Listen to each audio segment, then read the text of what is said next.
To be honest, I had not anticipated this growth 15 years back or even 10 years back.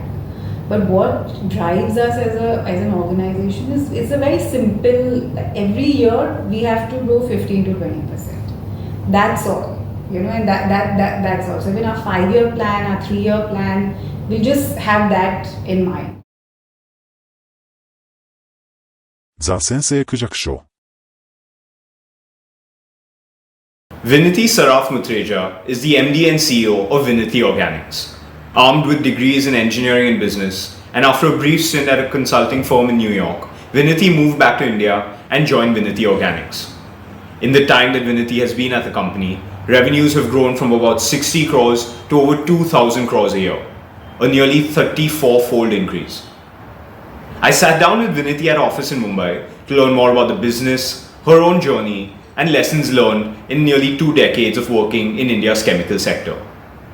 Hi Vinati, welcome to the Sensei Kujaku Show. Thank you so much for being here. Hi Krish, thanks for having me here. Vinati, there's a lot I want to cover today, so I'm going to jump right in. And before we get to Vinati Organics and the business that you have built over the years, I want to understand your sort of thought process in coming back and joining the company. I think yours is a classic example of someone building on an already strong foundation and really taking it to the next level. But looking back in hindsight, I think it's obvious that you came back and that you had this opportunity to build something. But I want to understand your thought process, 16, 17, 18 years back when you were actually making that decision, and how easy or difficult it was for you to come back and join the business. Sure. For me, I would say the journey actually started during my childhood. My father used to work at Aditya Birla when I was very young, and then he quit the job to start this company. And I remember visiting the factory when I was 7, 8 with my sister, and for us it was like wow, it was a weekend outing and it was quite intriguing.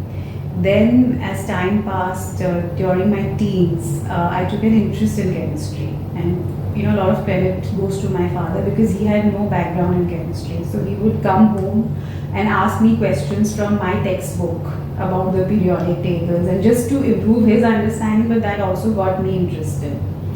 So I went to Penn. He always wanted me to do chemical engineering. I went to college thinking I would do a hardcore chemical engineering, but I ended up doing a dual degree with business, and so I had to do a little lesser version of the engineering degree in applied science is what I call. But also while I was in college there, my father would visit me and take me to meet customers around the East Coast, and that gave me a good understanding of the business early on. I did work briefly in New York for a consulting firm, completely unrelated, for about 8 months, but that was more just to experience Manhattan and New York more than anything. I knew I had interned in the summer, I had worked here, and I saw a lot of opportunity, a lot of growth potential. So I knew I would come back and do justice to what had already been built. Vinati, I want to now talk about the actual company and the business that you have built over the years. And actually, so you've been around, I think, 3.5 decades or around that period. So I want to understand what it is that you think that you guys have gotten right over this period. It can't be that you've survived and thrived simply because you charged a little less than the guy next door, or you gave slightly nicer payment terms. So what do you think are the true causes and true causes behind your success as a company? I think there are many things. One definitely is to be different, not follow the herd. Try to look for unique products. Even we started with just IBB, and for the first 10 years we only had IBB, but we became world leaders in that. So pick few things but be the best in that. Then our second product was ATBS, and there were already 2 manufacturers of ATBS, but over time we gained market share, we've grown with the market, and we started with 1,000 tons. Today we are at 40, next year we'll be at 50,000, and with 65% market share, again we are the largest in the world. So that idea of picking products which are unique to you and then becoming very good at that. rather than spreading our wings too far and trying to get into everything. Even some of the new products that we are doing now, for instance, butyl phenols, we are the only producer in the country. And also the reason is we have the raw material for those products, the isobutylene for butyl phenols. So there's logic in what we are doing and why we are doing it. So before we talk more about the business and what you've done and go into that further, I just want to get your sense of your experience working with family. Like I think of everyone I know who's working with family. There's a wide spectrum of eventual outcomes. But why do you think in your case, what do you think has worked in your case, and why do you think it's been a positive outcome? See, there are few things. First of all, there are not too many members of the family. It is just my father and me essentially. My sister's on the board and she does CSR. So she's not involved in the operations. Secondly, I sort of grew with the business. When I joined, we were still a much smaller company. You know, we were about 60 crores in revenue, as opposed to 2,000 now. So I have seen a lot of growth myself. So I almost feel like a first generation. It's not fair to say because my father did lay, the groundwork and the foundation for it. But I would say till 2007-8, we were still pretty much just a single product company selling only in India. Today, 70% of our revenue comes from exports. So that's how we have grown in the last 15 years. And look, family, it's also how you tackle, you don't bring business home. At home, your father and daughter. Here we are colleagues. And open discussion. So, we have our disagreements, Right. but healthy arguments. Also never, you don't need to argue in front of others. You can do it on your own. So for others, we are one front. I want to get back to something you had mentioned in your previous answer regarding ATBS, which is one of the main products that your company makes. Now, one of the most popular stories, at least in recent times, with respect to your company, involves the exit of Lubrizol from that product, which Lubrizol, of course, on a side note, is a Berkshire Hathaway company, a large American chemical company. And the conventional story goes that basically at some point they took a call that it's only 1% of their business, not worth their time, and so on, so they left the market. I'm not sure that that's the entire story. The way I look at it, the true proximate cause of their exit was actually that you guys were damn good at what you did. And what I mean by that is that even while they were in the market, they didn't have the lion's share of market share. You guys were already the larger player. And the way I look at it, maybe the reason it was only 1% of the business and not 3, 4, 5% of their business is that they couldn't actually compete with you effectively. So the true cause is that because you were so good at what you did, you kind of, I don't say you drove them out of the market or anything, but they realized it's not worth it. I'm competing with you. It's not that the market is not worth it. So I just want to get your sense of that, your sense of what it was like at that time and how you thought of that entire situation. See, we never expected anyone to go out of the business. That was not the goal. We just kept doing what we were doing. I know the product was exceptionally high priced before we got into the product, and there was a lot of latent demand. There were a lot of applications that needed to be serviced at a lower price point, based on the same product, and that's what we offered. We were able to price it at a price where they could actually use it for other applications like oil drilling, and the applications grew as we came, and that's how we grew too. As far as Lubrizol is concerned, I think you're right. Maybe it was too small a product for them. It was an old plant.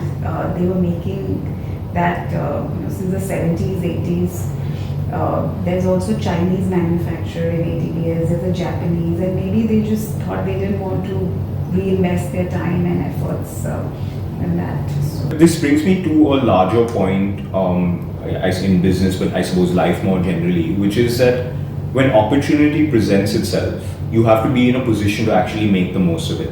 And a large part of that obviously is being prepared. And in order to be prepared, you have to constantly you have to think 2 steps ahead, you have to think of where the puck is going rather than where it is.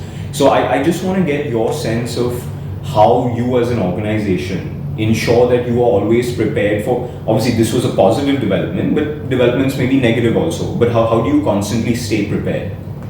See, I think one, go for a little larger in our business. It's better to go for little larger capacities, because see, the investment for 2 times the capacity is not going to be 2x.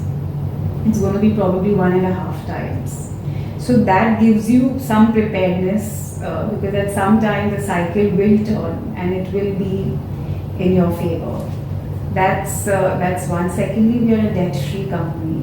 We've completely grown through internal accruals, so that sort of reduces our risk, because it's our own capital that we are investing. And thirdly, invest in R&D. Make sure you're the most cost effective in the products that you're making. And R&D could be, what you do with the waste stream, how you better utilize your raw materials, how your consumption norms are better. Because at some point, the cycle can turn against you, and then pricing becomes very important, and you have to stay competitive. One of the things you mentioned, that despite all the growth, you have a very clean balance sheet. You're not encumbered with large debt, and which is remarkable especially when you compare it to other companies that have been unable to do that.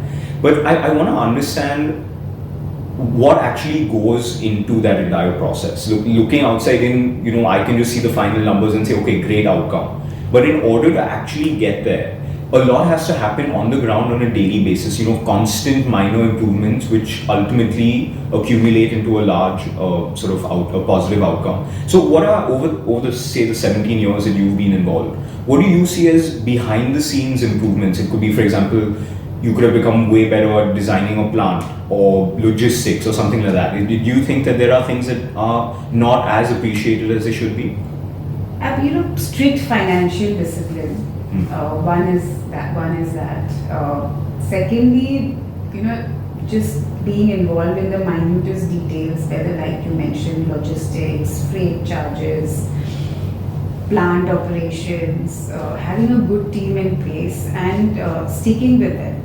Let people make mistakes, but that doesn't mean every time somebody makes a mistake you ask them to leave and you get new people, because they learn from that, they grow. In fact, some of our senior to mid management has been with us throughout, and that is one big reason I would say for our success is our strong team who has stuck with us.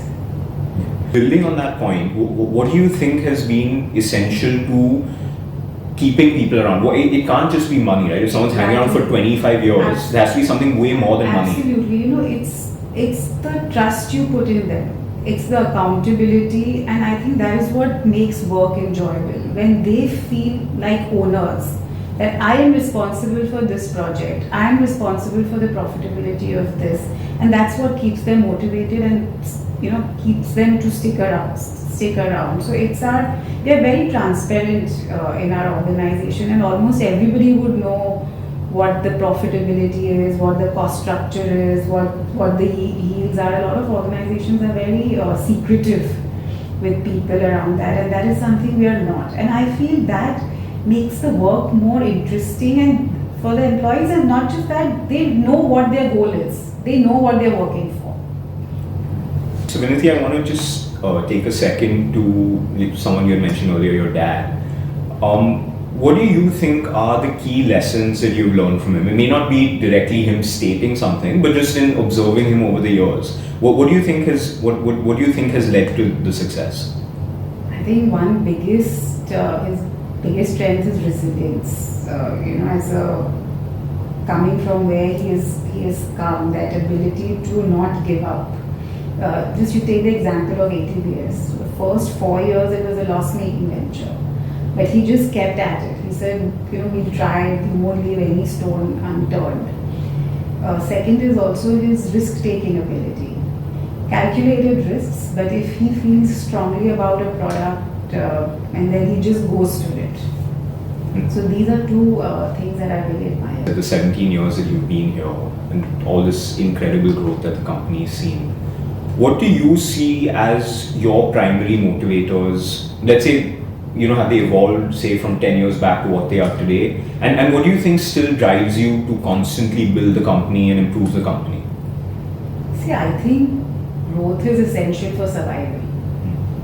If you don't grow, then because your costs keep growing, to be very frank, every year. So you have to either expand in your own products if market permitting, if not, then diversify into other products. And diversification has really helped us. For example, in COVID, ATBS was down, but IDB was doing well. Then post that, IDB was down, but ATBS did well. So having a product basket that services different industries. Today we have products that service, that go into fragrances, oil and gas, water treatment, pharmaceutical, and we're adding more that go into plastics, polymers.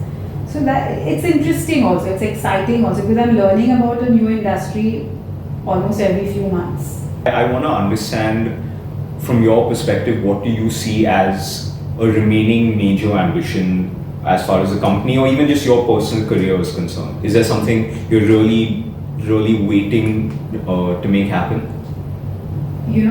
To be honest, I had not anticipated this growth 15 years back or even 10 years back. But what drives us as an organization is it's a very simple. Every year we have to grow 15 to 20%. That's all. And that's all. So even our 5-year plan, our 3-year plan, we'll just have that in mind. And now, what happens is growth is not linear. There may be a year where you've grown 30%, but then the next year will be flat, which is fine. Absolutely. Well, Vinati, this was so fantastic. Thank you so much for taking the time. I hope you enjoyed it as much as I did. No, thank you very much. I hope it's of some learning to somebody. No, for sure. Thank you so much.